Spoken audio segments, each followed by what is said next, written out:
मई के जो वाक़यात हैं उसमें कितनी सदाकत है? जो वकूआ आपको नज़र आ रहा है उसकी आप तरदीद कर सकते हैं। वकूए सच्चे हैं। इस पिक्चर को थोड़ा सा रंग और दिया गया है। चेंज से पहले मैंने वही रिकॉर्ड बगैर किसी रद्द-बदल के कोर्ट के सामने पेश किया। कोर्ट प्रोसीडिंग्स के दौरान कभी नहीं देखा होगा कि मैंने एफआईए को कहाँ पे लेट डाउन नहीं दिया। पीटीआई के दौर में कागज़ लहराए गए कि ये सबूत है इनके खिलाफ। मैं ये नहीं कह रहा कि एफआईए के पास कोई सबूत नहीं था। मैं ये कह रहा था कि जो अवेलेबल रिकॉर्ड था, जो रिकॉर्ड कलेक्ट किया गया, शहजाद अकबर साहब ने ये सारा कुछ डिज़ाइन किया हुआ था। जो अच्छा था या बुरा था मुझे नहीं पता इसके बैकग्राउंड में क्या था। अस्सलाम वालेकुम, पब्लिक डिजिटल के साथ मैं हूं सलमान आवान। रजीम चेंज के बाद शरीफ फैमिली को किस तरह रिलीफ मिला, इसमें किसका अहम रोल था, आज हमारे साथ मौजूद हैं special prosecutor FIA Farooq Bajwa साहब। हम इनसे जानते हैं कि आपको स्पेशल प्रोसिक्यूटर एफआईए तैनात किया गया कि जो नून लीग है उनको सज़ाएं दिलवाई जानी थी। क्या वजह हुई कि आप पर ये इल्ज़ामात आयद कर दिए गए कि आपने जो है पैसे लेकर या इस तरह उनको रिलीफ दिलवा दिया, जबकि आपका काम था कि आप उनके ख़िलाफ़ सबूत फराहम करते और उनको सज़ाएं दिलवाते? तो क्या ये सदाकत है इन बातों पे? जो रिकॉर्ड मेरे आने से पहले, रजीम चेंज से पहले और साबका प्रोसिक्यूटर्स के टाइम पे कलेक्ट हो चुका था, इन्वेस्टिगेटिंग एजेंसी ने कर लिया हुआ था, मैंने वही रिकॉर्ड बगैर किसी रद्द-बदल के कोर्ट के सामने पेश किया। और उस रिकॉर्ड में कोई ऐसा मटेरियल जो मैं समझता था कि इस पे सज़ा हो सकती है, मैंने कोर्ट के सामने वो प्रोड्यूस किया। आप वहाँ पे कोर्ट की कवरेज करते रहे, आप बाकी मीडिया भी वहाँ पे मौजूद था। आपने कोर्ट प्रोसीडिंग्स के दौरान कभी नहीं देखा होगा कि मैंने एफआईए को कहाँ पे लेट डाउन न दिया या किसी ऐसी जगह पे एफआईए की नुमाइंदगी करते हुए मैंने ये कहा हो कि इनको रिलीफ दे दें। तो मुझे फिर क्या मामला था कि पीटीआई के दौर में कागज़ लहराए गए कि ये सबूत है इनके खिलाफ, और आप कह रहे हैं कि एफआईए के पास कोई सबूत ही नहीं था? पीटीआई नहीं, मैं ये नहीं कह रहा कि एफआईए के पास कोई सबूत नहीं था। मैं ये कह रहा था कि जो अवेलेबल रिकॉर्ड था और वो जो रिकॉर्ड कलेक्ट किया गया वो इमरान खान साहब के दौर में कलेक्ट किया गया, जब शहजाद अकबर साहब इस केस की पैरवी करते थे, जिनकी जो है इमा पे ये केस बनाया गया था। शहजाद अकबर साहब ने ये सारा कुछ डिज़ाइन किया हुआ था। जैसे भी था, वो अच्छा था या बुरा था मुझे नहीं पता इसके बैकग्राउंड में क्या था, मगर जो अवेलेबल था रिकॉर्ड के ऊपर, मेरा काम था कोर्ट को उस रिकॉर्ड के मुताबिक असिस्ट करना। मैंने कोर्ट को असिस्ट किया। कोर्ट ने अपनी दानिश में ये बात बेहतर समझी कि वो समझा कि मुल्ज़मान जो है उनकी बरियत बनती है। अहम रोल था मकसूद चपड़ासी का। अच्छा, मकसूद चपड़ासी की जब डेथ सर्टिफिकेट अदालत में आया उसके बाद बरियत के दरवाजे खुलते गए, कितना अहम किरदार था मकसूद चपड़ासी का? इस केस की बरियत से कोई ताल्लुक नहीं है। वो उसके खिलाफ बड़ा सॉलिड प्रूफ था वो। उसके खिलाफ जो भी इल्जाम था, इसमें बैंक अकाउंट से शहबाज शरीफ के बैंक अकाउंट में ट्रांजैक्शन हुई थी साहब। नहीं, ऐसा कोई रिकॉर्ड पे ऐसी कोई बात मौजूद नहीं है कि डायरेक्ट कोई ट्रांजैक्शन हो। वहाँ पे एक ट्रांजैक्शन जो है वो प्रोसिक्यूशन ने साबित की थी कि ये है, वो भी इनडायरेक्ट थी, डायरेक्ट नहीं थी। अगर डायरेक्ट एविडेंस होती तो मैं वहाँ पे किसी और तरीके से एफआईए की नुमाइंदगी करता, फिर मेरी कोर्ट के साथ और तरह से गुफ्तगू होती, क्योंकि ये केस पहले से बनाया गया हुआ था। ये इमरान खान साहब के दौर में इसकी एविडेंस हो चुकी थी। आप लिखे नहीं, यानी कि मैं तो ये कहूँगा वकील इतने अमीर नहीं होते। ब्रांड की आपने वॉच पहनी है, शूज़ भी ब्रांडेड पहने हुए हैं, वकील तो इतने अमीर नहीं होते, तो फिर आप बिके ही हैं। फिर हम तो यही कहेंगे। दुनिया में आपको मैं बता दूं, दुनिया में जो सबसे ज़्यादा हाईली पेड प्रोफेशन है वो वकालत का है। और कोई भी ऐसा प्रोफेशन नहीं है जो प्रोफेशनल फील्ड में जिसकी जो है वो फ़ीस वकील से ज़्यादा हो किसी से। तो वकील मेरे ख्याल में लाहौर में भी सबसे ज़्यादा जो कम्युनिटी है प्रोफेशनल्स की, उसमें वकील ही अमीर हैं, और ओवरऑल दुनिया में भी सारे वकील। अच्छा, 25 अरब रुपए का उनके ऊपर इल्ज़ामात थे मनी लॉन्ड्रिंग के, 16 अरब रुपए का चालान जमा करवाया गया। दूसरा क्वेश्चन मेरा ये है कि ये केस बैंकिंग कोर्ट का था, सेंट्रल कोर्ट में कैसे मुंतकिल किया गया? केस कमज़ोर नहीं था हो गया? 25 अरब और 16 अरब की बात मैं ये कहता हूँ, ये प्रोसिक्यूशन की तरफ से एक बोनाफाइड एक्ट था, एक ईमानदारी का अमल था कि उन्होंने 25 अरब देखा कि ये जो 25 अरब वाली अमाउंट है ये उस केस का ओवरऑल वॉल्यूम था, मगर जो 16 अरब की ट्रांजैक्शन थी ना, उसकी हद तक चालान जमा करवाया गया। एफआईआर में ज़रूर लिखा हुआ था ये, मगर जब चालान जमा करवाया गया, उसकी स्क्रूटनी हुई तो उन्होंने 16 अरब तक उसको रिड्यूस कर दिया। और जो आप बात कर रहे हैं बैंकिंग कोर्ट में इसके केस के चलने की, तो वो बैंकिंग कोर्ट में तब चलता अगर कोई बैंक का बंदा इन्वॉल्व होता या बैंक इन्वॉल्व होता। इसमें सारे बैंकर्स मौजूद थे, 100 के करीब गवाहान जो थे वो बैंकर्स थे। मेरा ख्याल है अगर सेंट्रल कोर्ट में ये केस मुंतकिल किया गया तो केस की तो कमर ही टूट गई थी। गवाहान का वहाँ किसी कोर्ट में किसी बैंकर का गवाह होना और मुल्ज़म होना दो डिफरेंट चीज़ें हैं।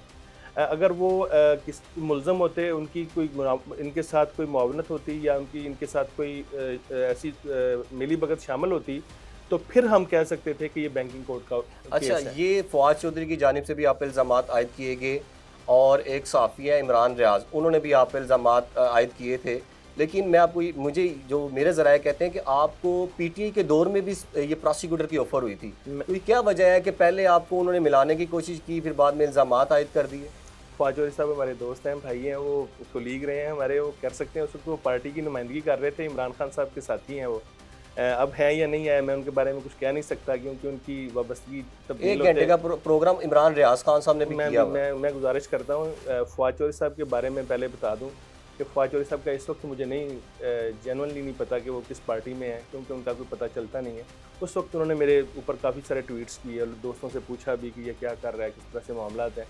और इमरान रियाज साहब जो हैं वो बेसिकली वो सहाफ़ी नहीं है, मैं आपसे इख्तलाफ करता हूँ।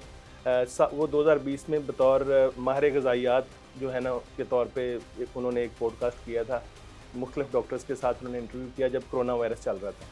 तो वहाँ से फिर उनको जो है ना हिट मिला और वो सोशल मीडिया पे आए, और उसके बाद इमरान खान साहब का उस वक्त जो है वो बोलबाला था, तो इमरान खान साहब का टैग लगा और फिर वो सहाफ़ी बन गए अपनी तरफ से। तो वो मेरा नहीं ख्याल आपने कभी कोई उन्होंने तरदीद नहीं की, कोई आपसे मौक़िफ़ नहीं लिया गया, क्या वजह थी? इमरान साहब अभी तक तो इल्ज़ामात ठीक लग रहे थे। हमारी बदकिस्मती ये है, हमारी बदकिस्मती ये है कि जब किसी बात का हमें इल्म नहीं होता था, हम उसके ऊपर जो है ना वो अपनी राय देना शुरू कर देते हैं। इमरान रियाज खान ना तो डॉक्टर हैं, ना उस वक्त वो वकील थे, ना जज थे, ना इन्वेस्टिगेटिंग ऑफिसर थे, ना उनको केस के फैक्ट्स का और कानून का पता था कि जो मेरे पे कमेंट करते। मैं ऐसे बंदे की बात का जवाब क्या दूँ जिसको जो बगैर किसी तहकीक के और हक़ाइक़ के और बगैर किसी फैक्ट्स को जाने हुए वो आके टीवी पे मेरे खिलाफ प्रोग्राम करना शुरू कर दे। उस वक्त इसलिए प्रोग्राम किए गए थे टीवी पे कि उस वक्त नई जो इमरान खान साहब की हुकूमत जो है उसको ख़त्म किया गया था, और उसको ये रजीम चेंज हुई थी और शहबाज शरीफ साहब वज़ीर-ए-आज़म आए थे, और मैं लकीली और अनलकीली इस केस में प्रोसिक्यूटर बन गया था एफआईए की तरफ से। तो किसी को अगर कोई और मौका नहीं मिला तो उन्होंने मेरे ऊपर कीचड़ अच्छा, उछालना ये शुरू तो कर हो गया नून लीग का, जब आपने स्टैंड लिया तो आप पे इल्ज़ामात लगाए गए। आजकल अब ज़्यादातर जो केसेस हैं वो पीटीआई के देख रहे हैं। आलिया हमज़ा के हमने देखा है एटीसी में जितने मुकदमात थे, आपने यहाँ से उनको बेलें मंजूर करवाई उनको, और एक दो मुकदमा में डिस्चार्ज भी करवाया। मियाँ असलम इकबाल के आप वकील रहे हैं, उमर सरफराज चीमा के भी आप वकील रहे हैं। तो क्या वजह है कि ये इल्ज़ामात किस तरफ जा रहे थे, या क्यों इल्ज़ामात लगाए गए थे? जिस वक्त मेरे ऊपर इल्ज़ामात, बेसिकली मैं आपको बता रहा हूँ कि ये लाइलमी की जो जितनी भी सियासत है ना, और जो लाइलमी की क़ियादत है, वो इस तरह के मामलात करती रहती है। मैं जब किसी सियासी जमात से ताल्लुक़ है आपका? मेरा किसी सियासी जमात से अब ताल्लुक़ नहीं है, अरसा दराज पहले मेरा था। मैं वही गुजारिश करने लगा हूँ कि जब मेरे ऊपर ये इल्ज़ाम लगाया जा रहा था, उस वक्त मैं इमरान खान साहब के केस में जो दहशतगर्दी के उनके खिलाफ मुकदमा दर्ज हुए थे पिंडी में, उसमें मियाँ असलम इकबाल साहब की वकालत कर चुका था। इमरान खान साहब ने आलिया हमज़ा की फैमिली को बुला के अपने घर पे कहा कि इस बंदे को आप वकील ना रखें। यानी आपको मेरे ऊपर ये उन्होंने कहा कि आप इस बंदे को वकील ना रखें, उसकी वजह ये है कि ये शहबाज शरीफ साहब का साथी है। तो ऐसी सूरत हाल में फिर उन्होंने कहा कि हमारी इसके ऊपर पूरा ट्रस्ट है, और ये आपकी भी मुकदमात में पहले पेश हो चुके हैं और आपके साथियों के मुकदमात में पेश हो चुके हैं। तो वो वकील हैं, वकीलों की किसी के साथ कोई सियासी वाबस्तगी नहीं होती, वो प्रोफेशनल अपना अच्छा, ये मैं आपकी काम बात करते एक हैं। और इसमें ऐड कर दूं। 14 मुकदमात थे एटीसी में, रावलपिंडी में। लोगों ने आपको कोशिश की, अप्रोच की कि आप स्टेट की तरफ से इमरान खान के खिलाफ उन 14 मुकदमात में पेश आए हो, आपने वो रिजेक्ट की दी। वो मैंने इसलिए, एक तो मैं ये समझता था कि उन मुकदमात में मेरी ज़ाती दानिस्त में हो सकता है वो सच्चे हों, मुझे नहीं लगता था कि वो मुकदमात में कोई जान है या कोई सदाकत है। दूसरी बात यह है कि उस वक्त मेरे ऊपर इतने इल्ज़ामात सोशल मीडिया पे लोगों ने और आपके जो सो कॉल्ड सहाफ़ी उन्होंने लगा दिए हुए थे कि मैंने रजीम चेंज में किरदार अदा किया है, मैंने इनको बरी करवाने में किरदार अदा किया है। तो उस वक्त मैं नहीं समझता था कि पिंडी में जाके कोई ऐसा केस मैं करूं कि जिस पे मैं दोबारा जो है ना वो लोगों के सवालों का निशाना बनूं। और वहाँ पे पिंडी में बेशुमार वकील हैं, वो वहाँ से कोई हो गया होगा वकील। अच्छा, दूसरा मुझे ये बताएं कि मैंने ये भी सुना था कि डॉक्टर रिजवान की फैमिली को बुलाया गया इमरान खान ने, और आपको भी इनवाइट किया था, आपने जाने से इनकार कर दिया था, क्या वजह थी?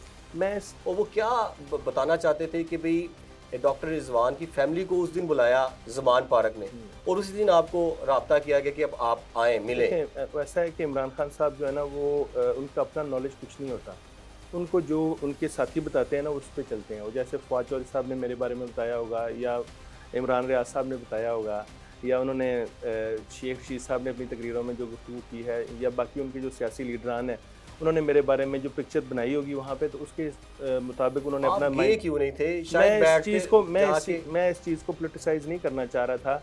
मैं एक प्रोफेशनल तरीके से एक कोर्ट में गया हूँ, मुझे अपॉइंट किया गया गवर्नमेंट की तरफ से, मैंने जाके एक मुकदमे की वहाँ पे पैरवी की है, मैंने एक अदारे की नुमाइंदगी की है वहाँ पे, और मैं नहीं चाह रहा था मैं दोनों में से किसी पार्टी के साथ बैठ के कोई बात करता, और मेरे लिए वो पोजीशन ठीक नहीं थी ठीक। उस अच्छा, वक्त। दूसरी बात ये है कि मिलिट्री ट्रायल का खौफ बड़ा है लोगों में ना बाहर, कि भाई मिलिट्री में जब ट्रायल हो रहा होता है तो बहुत ज़्यादा मतलब दहशत है और फैली हुई है बाहर। अच्छा, आप मिलिट्री ट्रायल करके आए हैं 9 मई के, और आप हादी नामी एक मुलज़म है, उसके आप वकील हैं, और जो हमने फोटोज में देखा कि वो एलईडी तोड़ रहा था जिन्ना हाउस के अंदर।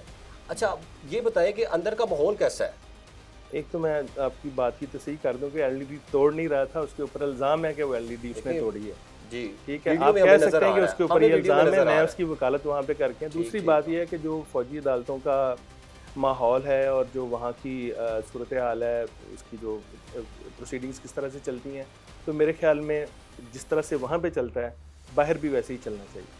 कैसा है, ऐसे क्या माहौल है वो बताएं ना, जरा माहौल हमारी ये है ऑडियंस कि को बताएं आप। वो जो वहाँ पे मुकदमात हैं वो समरी ट्रायल होता है, इन कैमरा प्रोसीडिंग्स होती हैं, आप बाहर कुछ नहीं लेके आ सकते वहाँ से, और कोई बात आप बाहर शेयर नहीं कर सकते किसी के साथ कि चले माहौल तो मुकदमा। बताएं ना, माहौल माहौल में कैसा बताता था? हूँ, माहौल वहाँ पे बड़ा कोऑपरेटिव है। वो जो उनके जजेस होते हैं, वो प्रेसिडेंट कहते हैं उसको, कोर्ट का जो जज होता है, उसके साथ एक जैग होता है, जज एडवोकेट जनरल, और उनके साथ 2 उनके असिस्टेंट होते हैं, वो मेजर्स, और एक जो मुझे असिस्ट कर रहे थे वो एक मेजर थे, डिफेंडर उनको कहते हैं, एक प्रोसिक्यूटर मेजर थे, तो वो प्रोसिक्यूटर को असिस्ट करते हैं।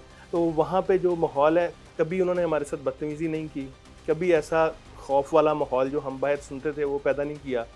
और इसके अलावा वहाँ पे जो लिटिगेंट्स हैं या जो वहाँ पे इनका सेशन फेस कर रहे हैं, जो बंदे बिहाइंड दी बार हैं, उन बंदों को मैंने बाकायदा उनका इंटरव्यू किया, उनसे पूछा कि आपको यहाँ पे क्या दिक्कत है या क्या परेशानी। उन्होंने कहा जी परेशानी इनकी तरफ से हमें कोई नहीं है, हम जो है खाना वही खाते हैं जो फौजी खाते हैं, और हमें मेस में खाना दिया जाता है, और हमें साफ़ सुथरी जगह पे रखा गया है, हमारे साथ कोई तशद्दुद वाला मामला नहीं किया, कोई टॉर्चर या कोई हथकड़ी वगैरह कोर्ट में बैठे हुए? बेशक मैं डिफेंस का वकील था वहाँ पे, मगर इसके बावजूद मैं इस बात की तारीफ़ करूँगा कि जिस तरह का माहौल उन अदालतों का है, अगर हमारी बाहर की अदालतों का हो जाए, या हमारा ये वाला कानून जो है वो उन अदालतों में चला जाए और वो हमारे फ़ैसले करें और उस कानून के मुताबिक फ़ैसले करें जो अवेलेबल है, जो पाकिस्तान के आइन ने हमें मामला तय करने के लिए एक प्रोसीजर दिया हुआ है, तो वो बहुत अच्छा होगा। कुछ आपकी बातों से भी तासुर लगता है, आप स्टैब्लिशमेंट के बंदे तो नहीं हैं? स्टैब्लिशमेंट के बंदे होते तो मैं दोनों तरफ कैसे जाता भाई मेरे। देखें, समझ से बाहर है, इसलिए तो मैं पूछ रहा हूँ। मैं तो कहता हूँ जो इमरान खान साहब अच्छा करते हैं, बजाय आप उसको कहते हैं कि भाई मेरे क्लाइंट है, मैं उसका वकील हूँ, सख्ती है, आपने बड़ी तारीफ की है, और मुझे तो लग रहा है स्टैब्लिशमेंट के वकील तो नहीं है। ये आप बात क्लियर कर रहे हैं। मैं नहीं कहता कि जो स्टैब्लिशमेंट की तरफ से या मौजूदा गवर्नमेंट की तरफ से या इन्वेस्टिगेटिव ये जो हमारी लॉ इन्फोर्समेंट एजेंसीज़ हैं, इनकी तरफ से जितने भी केसेस बनाए गए हैं वो सारे सच्चे हैं।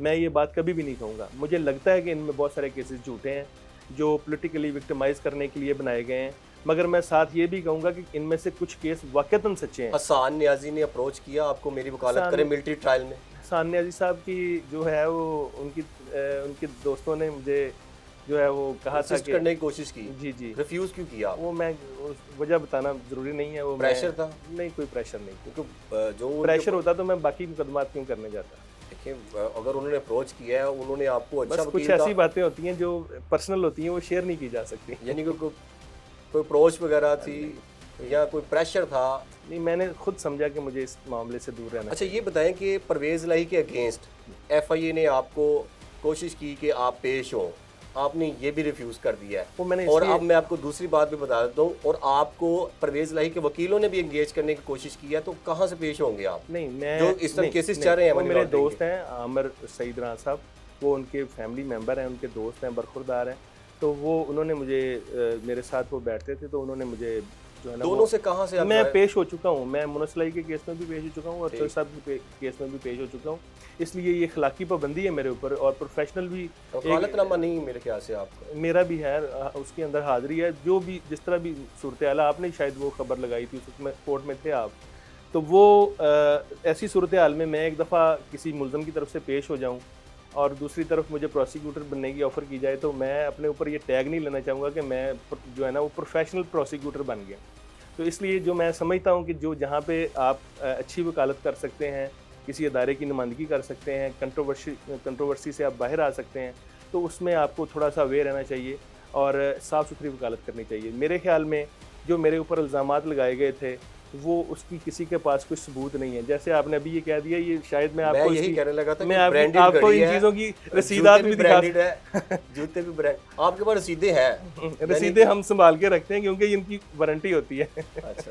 तो इसलिए ये इससे बहुत पहले की बात है। यानी कि कोई पैसा वगैरह नहीं, यानी कि आज आप तकरीबन को 2 से 3 आपको साल पता बाद है, अपने इल्जामात की तरदीद कर रहे हैं। आज आपको एक बात मैं बता दूं कि जो इमरान खान साहब ने प्रोसिक्यूटर मुकर्रर करवाए थे पिंडी से, डॉक्टर बाबर अवान साहब था उस वक्त लॉ मिनिस्टर थे शायद, तो उस वक्त जो प्रोसिक्यूटर आए थे वहाँ पे ANF की कोर्ट में राना सनाउल्लाह के अगेंस्ट पेश होने के लिए, उनकी फ़ीस कितनी थी और केस वो क्या था, और ये केस कितना बड़ा था जो उस वक्त पाकिस्तान की मीडिया की जीनत था, और मैंने कितनी फ़ीस लिया उसमें। चलें ये बता दें, अब आपने जिक्र कर लिया, आपने कितनी फ़ीस ली? मैंने 1/4 लिया उससे, और मैंने सिर्फ और सिर्फ इसलिए कि मेरे पे कल को इल्ज़ाम ना लगे कि मैंने ये पैसों की खातिर ये सारा कुछ किया।